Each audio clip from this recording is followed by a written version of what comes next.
Hi, I'm Kenny Colbert with the Employers Association. Thanks for joining me for coffee today. I want to spend a few minutes talking about House Bill 2 in North Carolina. And no, I'm not going to focus on the bathroom issue. I want to talk about civil rights legislation for a second. Title VII of the Civil Rights Act was passed in 1964. Sex, race, national origin, and other categories were included in this law. When the bill was originally passed, it focused on job placement and termination in the workplace, meaning you couldn't say these are male jobs and these are female jobs, and you couldn't terminate people simply because of their sex. Well, fast forward about 15 or 20 years after the passage of the bill, and we started seeing sexual harassment issues in the workplace. Predominantly what you would think of would be a male harassing a female. The courts interpreted sexual harassment to come under sex discrimination as a part of Title VII, and the EEOC upheld that. If you fast forward 10 more years, same-sex discrimination was included. And even though it was not specifically spelled out in Title VII, the EEOC enforced that.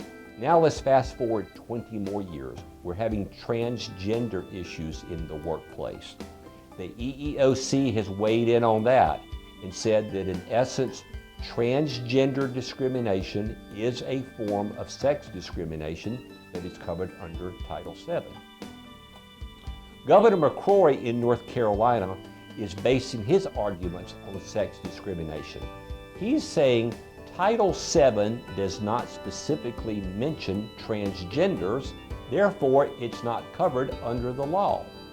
Other people are saying, yes, the law doesn't specifically mention that, but the EEOC is enforcing it.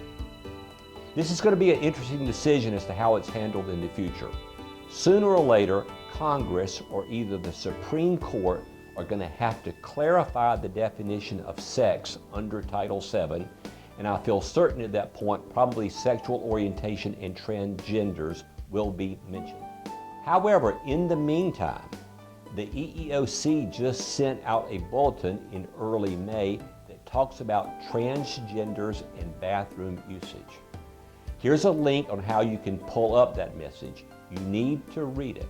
But that bulletin says that for private sector employers, transgender employees in those companies will be able to use the bathroom that correlates to the sex that they identify with. So you need to pull this bulletin and you need to read it in detail and adopt your policies to correspond to this bulletin. Stay tuned. This is a very controversial issue. I don't know when, but I dare say at some point in the future, either Congress or the Supreme Court are going to get involved and they're going to have to make a ruling. If you have any questions related to sexual orientation, transgender usage of bathrooms, or Title VII in general, don't hesitate to give us a call here at the association. Thanks very much.